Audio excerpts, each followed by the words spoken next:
салому дуруди бепоён ба кулли мухлисони барномаи дар шабакаҳои иҷтимоӣ. Фирдавси хурсанд топ хабарҳои варзиширо мегӯяд. сар мекунем. барселона рӯзҳои охир кам-кам маро ба худ мухлис мекунад.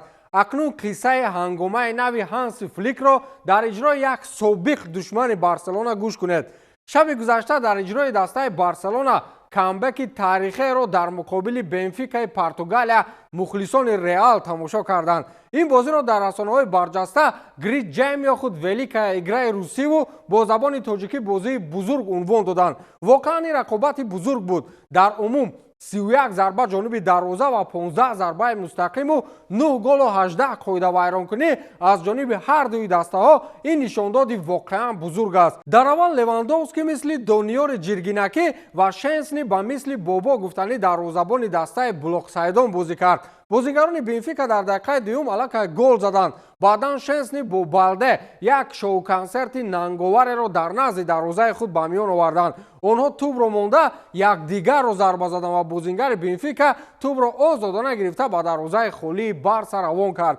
ҳамин гуна бесарусомониҳо аз ҷониби бозингарони Барселона дар қисми аввал зиёд буд. хулоси кор дастаи каталонӣ дар қисми аввал бо ҳисоби 3-1 шикаст хӯрд. дар қисми дуюм дарвозабони дастаи португалӣ иштибоҳ карду ногаҳ зарбаи ӯ ба сари бозингарони Барса расида ба дарвозааш даромад. баъдан онҳо ин иштибоҳи худро дарҳол бартараф карданду ҳисобро 4-2 намуданд. ана баъди ҳамин гол рӯзи сиёҳи дастаи Бенфика шурӯъ шуд. дигар онҳо Шенсниро ёд карданд. каталониҳо дигар бо чашмони пӯшидаву кушода дарвозаи Бенфикаро зарбаборон мекарданд. дар ниҳоят ҳисоб 4-3, баъдан 4-4 ва дар охир Рафиня ҳамчун фариштаи наҷот барои каталониҳо бо суръати баланд ба дарвозаи португалиҳо наздик шуду тӯбро вориди дарвозаи онҳо карду Барселонаро ғолиб намуд. ана ҳамин гуна бозии пурэҳсос дар як рӯзи боронии шаҳри Лиссабон ки Барселона аз як вазъияти хеле бад берун шуд.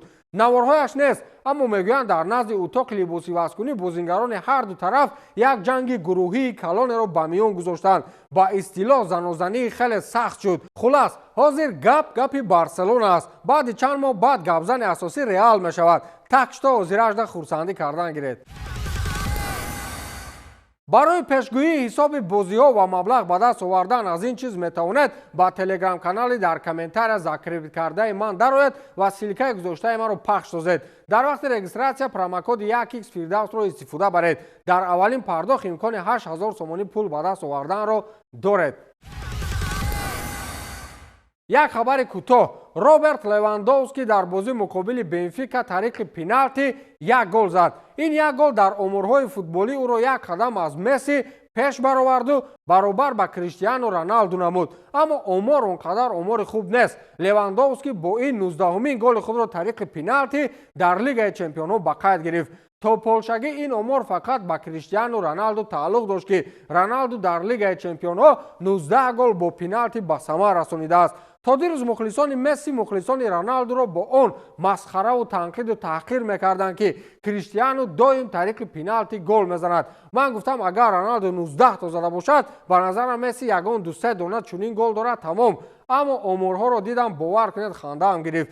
воқеан Роналду дар қиёс бо Месси зиёде аз голҳои худро бо пеналти ба самар мерасонидааст. Роналду 19 гол бо пеналти, Месси 18 гол. фарқият як гол.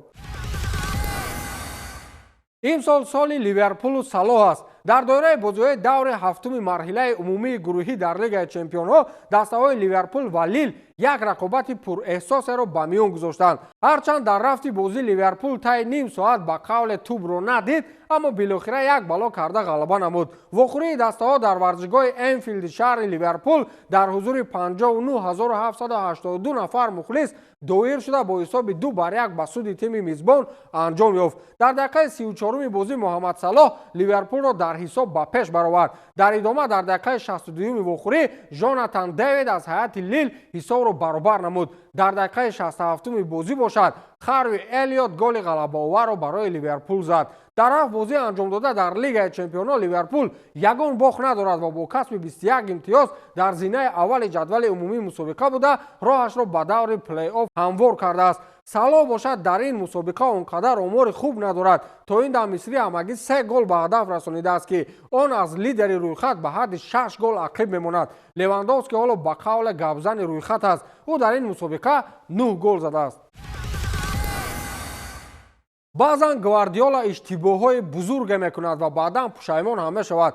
фикр мекунам яке аз пушаймониҳои мураббии барҷастаи футболӣ ин аз даст додани Хулиан Алварес мебошад. маҳз ӯ шаби гузашта Атлетикоро аз дастаи Байери Хаби Алонсо наҷот дод. дар доираи бозиҳои даври ҳафтуми марҳилаи умумии гурӯҳӣ дар Лигаи Чемпионҳо дастаҳои Атлетико Мадрид ва Байер рақобати сахту сангинеро баро монданд. вохӯрии дастаҳо дар варзишгоҳи Метрополитанои шаҳри Мадрид дар ҳузури 66820 нафар мухлис доир шуда бо ҳисоби 2-1 ба суди Атлетико Мадрид хотима ёфт. дар дақиқаи 23-юми бозӣ аз ҳайати Атлетико Мадрид нимуҳофизатгар Пабло Барриос корти сурх гирифт. 10 нафара бозӣ кардан барои шогирдони Диего Симеоне хеле мушкил афтод. ин буд ки Пьеро Инкапье аз паси Норди Мукеле истифода карда ҳисобро ба фоидаи Байер кушод. Хулиан Алварес мисли Жан-Клод Ван Дам ногаҳон аз ҷояш бархост ва дар рафти бозӣ 2 гол ба самар расонид.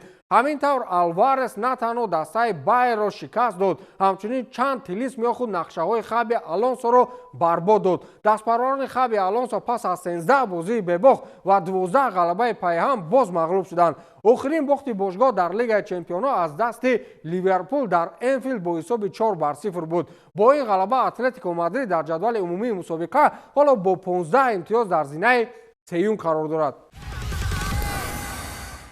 Нурӣ Шоҳин аз маснади сармураббигии дастаи Боруссия Дортмунд барканор карда шуд. то ин ҳад бемаънигии дастаи Боруссияро надида будам ва ин ҳам дар эпохаи Нурӣ Шоҳин ба миён омад. то ҳадде вазъияташон бад шуд ки аз Болония шикаст хӯрданд. дастае ки то чанде пеш Баварияву ҳатто Реалу грандҳои дигари Аврупоро ба қавле гардан намедод. шаби гузашта дастаи Боруссияи Дортмунд дар бозии даври ҳафтуми марҳилаи умумии гурӯҳӣ дар Лигаи Чемпионҳо дар сафар аз дастаи Болония шикаст хӯрд. бозии дастаҳо дар варзишгоҳи Ренато Далараи шаҳри Болония дар ҳузури 26801 нафар мухлис доир шуда бо ҳисоби 2-1 ба фоидаи Болония анҷом ёфт. дастаи Боруссияи Дортмунд пас аз нокомиҳое ки дар Бундеслига дорад ба нокомиҳо дар Лигаи Чемпионҳо низ идома медиҳад. аз ин раҳбарияти бошгоҳ ба хулосае омад ки Нурӣ Шоҳинро аз вазифаи сармураббигӣ барканор кунад. баъде аз Болония шикаст хӯрдан ӯро пеш намекарданд, бояд ӯ худаш мерафт. ва ҳамин тамом, то дидори навбатӣ, хайр.